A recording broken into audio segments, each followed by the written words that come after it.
খতিয়ান থেকে অংশ বা হিস্সা বের করার নিয়ম। প্রিয় দর্শক, আজকের এই ভিডিওটি যদি আপনি সম্পূর্ণ দেখেন তাহলে আপনি শিখতে পারবেন যে একটি খতিয়ান থেকে মালিকগণের অংশ বা হিস্সা কিভাবে বের করতে হয়। মানে হচ্ছে আপনারা এখানে দেখতে পাচ্ছেন তিনজন মালিক, এই তিনজন মালিক মোট সম্পত্তি থেকে কে কতটুকু অংশ পেল এটি আপনারা শিখতে পারবেন। কারণ এখানে দেয়া আছে 60%, জমির মালিক এখানে আপনারা দেখতে পাচ্ছেন তিনজন।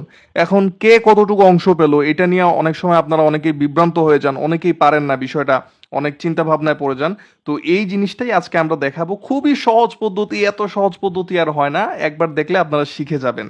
প্রিয় দর্শক, ভূমি সেবা থেকে আমি সাবের চৌধুরী রয়েছে আপনাদের সাথে। প্রথমত আপনাদেরকে একটু খতিয়ান সম্পর্কে এখানে আমি ধারণা দিয়ে দিই। প্রিয় দর্শক, এখানে দেখতে পাচ্ছেন এই যে খতিয়ান নাম্বারটা কিন্তু আপনারা এখানে পেয়ে যাবেন, ঠিক আছে। তারপর এখানে আপনি জেলা পাবেন, উপজেলা পাবেন, মৌজার নাম পাবেন, তারপর জেল নাম্বার পাবেন, রেশন নাম্বার, এই যে উপরের সারিতে আপনার ইনফরমেশন বা লোকেশনটা আপনারা পেয়ে যাবেন।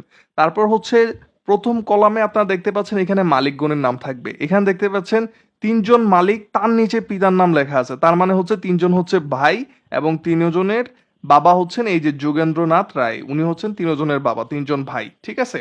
তারপর আপনারা হচ্ছে অংশ পেয়ে যাবেন, এই যে কে কতটুকু অংশ পেল এটি আপনাদেরকে দেখাবো। এই যে এখানে অংশগুলো আপনারা পেয়ে যাবেন। তারপর রাজস্ব পাবেন, তারপর দাগ, কোন কোন দাগে জমিগুলো আছে এই দাগগুলো এখানে, দাগের নাম্বারগুলো এখানে থাকবে। তারপর এখানে জমির শ্রেণী থাকবে, ঠিক আছে, জমিটি আসলে বাড়ি, কৃষি কিনা, তারপর সাইল কিনা, এইগুলাই আপনার এই কৃষি এখানে লেখা থাকবে, জমির শ্রেণীগুলো এখানে লেখা থাকবে। তারপর হচ্ছে দাগের মোট পরিমাণ, ঠিক আছে, এই দাগে কতটুকু সম্পত্তি, কতটুকু শতাংশ আসলে রয়েছে এই খতিয়ান অনুযায়ী এখানে এটি আপনারা পেয়ে যাবেন। তারপর হচ্ছে দাগের মধ্যে অত্র খতিয়ানের অংশ পাবেন। এরপরে হচ্ছে অংশা অনুযায়ী জমির পরিমাণ আপনারা এখানে পেয়ে যাবেন, ঠিক আছে। আশা করি বুঝতে পারছেন এই যে দাগে দাগে কতটুকু এখানে আপনারা এগুলো পেয়ে যাবেন। তো ঠিক আছে, এখন আমরা আমাদের মূল কিতে চলে যাই যে এখানে আসলে মালিকরা কে কতটুকু অংশ পেল। এটি খুবই সহজ পদ্ধতি, এই জন্য আপনাকে কাজ করতে হবে যেটি হচ্ছে খুবই সিম্পল বিষয়, সিম্পল ভাবে আপনাকে বলে দেই। এই যে গোপালচন্দ্র রায়, উনার অংশ হচ্ছে 0.268, ঠিক আছে। তাহলে আপনি এই 0.268 দিয়ে এই 60কে গুণ করলে যতটুকু আসবে ততটুকুই হচ্ছে উনার এই খতিয়ান অনুযায়ী উনি এতটুকু জমির মালিক। এটি কিভাবে করবেন সেটিও দেখিয়ে দিচ্ছি। আমি ভিডিওটি যাতে লম্বা না হয়ে যায় সেই জন্য একটি ড্রাফট পূর্বেই রেডি করে রেখেছিলাম।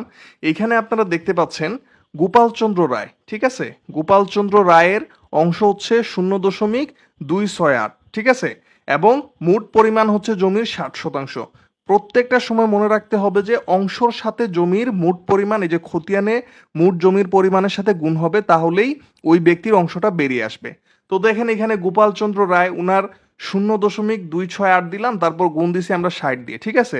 মোট পরিমাণ বের হয়ে আসছে কত, 16.08। তার মানে এই 60 শতক জমির মধ্যে উনি 16 শতক 0.8 পয়েন্ট জমির মালিক। এতটুকু ক্লিয়ার আশা করি বুঝতে পারছেন। তারপরে যে গোবিন্দ চন্দ্র রায়, উনার রয়েছে 0.366, ঠিক আছে। ঠিক একইভাবে এই 0.366কে আমরা গুণ দিব খতিয়ানের মোট জমির পরিমাণের সাথে।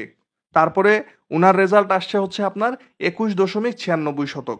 আশা করি বুঝতে পারছেন। ঠিক একইভাবে দিলীপ কুমার রায়, উনারও অংশ একই, তো উনারও আসছে আপনার 21.96 শতক, ঠিক আছে। এইভাবেই আপনি হচ্ছে জমির অংশ বের করবেন। এরপরে আবার খেয়াল করেন, এই যে আপনি দেখেন এখানে জমির মোট পরিমাণ আছে 60 শতক, তাই না। তো জমির পরিমাণ যেহেতু 60 শতক আছে, আমরা এই তিনজনের যে জমির পরিমাণটা পেয়েছি সেটাকে যখন একসাথে যোগ করব, এই তিনটাকে যখন আমরা একসাথে যোগ করব, এই তিনটাকে যখন আমরা একসাথে যোগ করব তখন কিন্তু আমাদের উত্তর কিন্তু এই 60 শতকই হয়, ঠিক আছে। এই যে 60 শতকই কিন্তু এখানে মিলে যাবে। আশা করি এই এতটুকু সবাই বুঝতে পারছেন। এই নিয়মে যদি আপনারা করেন একদম ইজি ওয়ে, জাস্ট হচ্ছে অংশটাকে আপনি মোট জমির সাথে গুণ করবেন তাহলেই বেড়ে যাবে। আর কে কি বললো, কে কি সিস্টেম দেখালো ওইগুলো দেখার দরকার নেই, এটি হচ্ছে সবচেয়ে সহজ পদ্ধতি। আশা করি সবাই বুঝতে পারছেন।